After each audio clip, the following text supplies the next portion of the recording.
Hello there, and welcome to my view for you, which, as you can see, is pretty dismal. Hardly a cloud in the sky. Really depressing, eh? So, I'm going to do my expression of serotonin somewhere a wee bit more cheerful, because this is quite depressing. Anyway, back to today's subject. It's going to be, that's a year I've been on Mounjaro and just coming off it, so I've got a better microphone, so hopefully it's working this time. And just gonna go through my journey on Mounjaro, my Mounjaro journey. I do like a nice alliteration. Anyway, so I better start at the beginning, eh? But I meant to do this professionally. Done notes. They're all sitting up in the house with my selfie stick, so of course. So I'm just going to have to do this, so it'll be a bit jumpy. Anyway, start at the beginning. Good few years pre-diabetic, so had all the symptoms, lethargy, blah blah, just feeling like shit basically. And things. So pre-diabetic, fighting that. Also, I've got mobility problems, so I can't go out and exercise and like get off quickly that way and stuff. So it was a struggle getting it off. Started college to try and get my brain back working again as well after many years on gabapentin. Well, that's a completely different video. But so yeah, so college and things, but still with these symptoms like the pre-diabetes and things, battling with it and like gallbladder shit and things like that. The usual stuff that you get when you're overweight and eating crap. And that, so battling away that college and things. So holding my nose above water, basically. But it was hard. And it was the working things, and it was like, I've got a credit card, Mounjaro. How about that?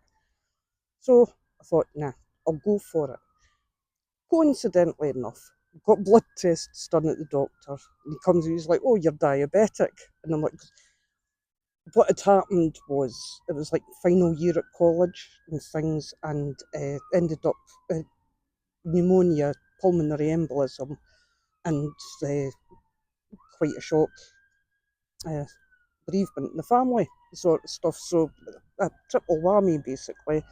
Diet had went to shit, tipped us over the edge into diabetes, in short.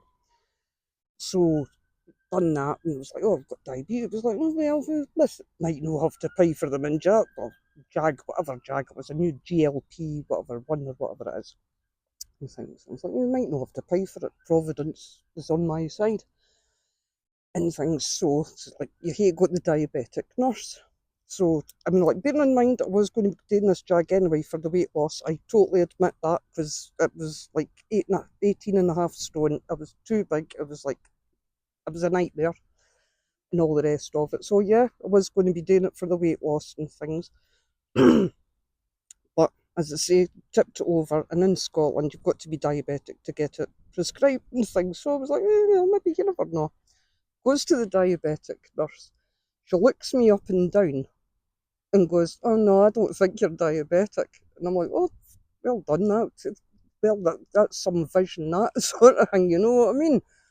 And things, we'll hate to start you again, which meant like 6 months, start again with blood tests and stuff like this to get it back up again. And I'm like, nah, because I was drowning, well, metaphorically, sort of thing. You know, I was too big. I was like, I was knackered. The symptoms, or don't talk to me about the peeing. Nightmare, absolute nightmare. And it was like another 6 months of that just for the test. So I was like, nah, I'm not doing it. Get the credit card out. So I was like, aye, thanks very much. Went off and started on Mounjaro. And I have to say, see, within a fortnight, I felt amazing. I felt great. I had energy, could get up in the morning. I wasn't knackered. Again, my toilet roll bill halved. Absolutely amazing. Just amazing. So it shows that I was needing it. The GLP, like as a medication for the diabetes. I mean, like, pretty obviously, even the doctor said so, but she can't go over the diabetic nurse, because that's the clinic. Didn't get us started. Anyway, so did that. And yes, my credit card has taken some battering, but I have to say it's worth it. I've lost like just over like 5.5 stone ish at the moment, sort of thing. It's been slow because I've not got the mobility, but I've also been like eating properly and doing the diet stuff and things like that. So I've not just been like, hey, I can eat anything you want, because that's the drawback of it. You can eat anything you want on it, and people do. And that's the problem. They carry on eating the pizzas and the, like waffles and all that sort of crap, and like ice cream and shit and things, and keep losing weight and think it's great and that. You hate to do your diet if you want to do it, continuously afterwards and all the rest. All that sort of sensible, common sense, basically. So, yeah, so went on that and started that.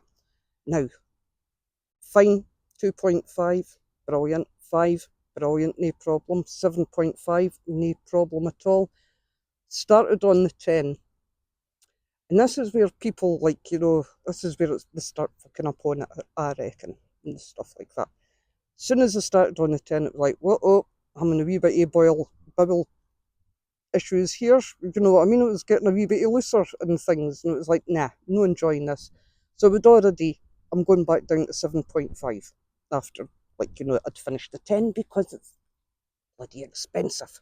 So I put 3 more jugs of that back down to 7.5. So I was doing that. So it was okay. It was bearable. And that's where it was bearable enough that people would go, it's worth it for the weight loss. It's not really, because it's bad for you and all the rest of it and things. So that was me diet even more stepped up, with the healthy living and things like that, and that sorted it out a wee bit, but it was still sensitive. And it's like, nah, I'm definitely going back to 7.5. Made the mistake in the third week when I was on my wee cathedral holiday thing. It was like, oh, I'll have a wee fried breakfast. And I mean wee, it was like the child's portion size, one slice of bacon or the rest of it and things. It was tiny, delicious, absolutely gorgeous. Oh, it was so well. It was so. It was lovely. Gets on the train, gets back home, and a few hours later woke up. Oh my god! I thought I was going to die. Gallbladder triggered, absolutely triggered. It was a nightmare. I had to go on the morphine. It was that bad. So, needless to say, yes, I did go back to 7.5 and then went back down again to the 5 and things. But people will persevere up to the 15 because you lose more weight, and that's the problem as well. And they'll persevere through all those symptoms like that. Personally, I'd rather not go through that just to be slim. I'd rather be not need a nappy, because that's you leak and everything like that. I've done, because I did my research, the horror stories and that. There was no way I was going to be that bad, so it was like back down again. And I've been like 2.5, and this is me off it. And I feel great. Well, I can't say I feel great, because there's some of the symptoms have come back, so I might need it as a diabetic medicine, which is a wee bit annoying, but hey, I'm 59. What can you do? Kind of reverse time, you know what I mean? So, if I have to do that, I have to do that. But back to the doctor. But apart from that, I feel great. My diet's brilliant. Yes, I do miss fruit juices and things like that, but that's another sacrifice that you have to make if you want to be healthy. So, if you're going to do it. I would advise it, but be sensible about it. Do not push ahead. Do not go, shit, no, it's worth it for the nappy just to get into something for a holiday. It's not worth it. Just don't do it. But if you're going to be sensible, I would go for it. But they should be doing it on the NHS for women in that position, pre-diabetes and things like that. Honest to God, it was within a fortnight. I felt amazing. So obviously needed it. Anyway, that's my view on Mounjaro for you. I hope that was okay, and hope I'll see you next time for another My View for You. And cheerio the new. Bye. Oh, you can't shove your granny off the bus. Oh, you can't shove your granny off the bus. Oh, you can't shove your granny 'cause she's your mammy's mammy. You can't shove your granny off the bus. Yeehaw!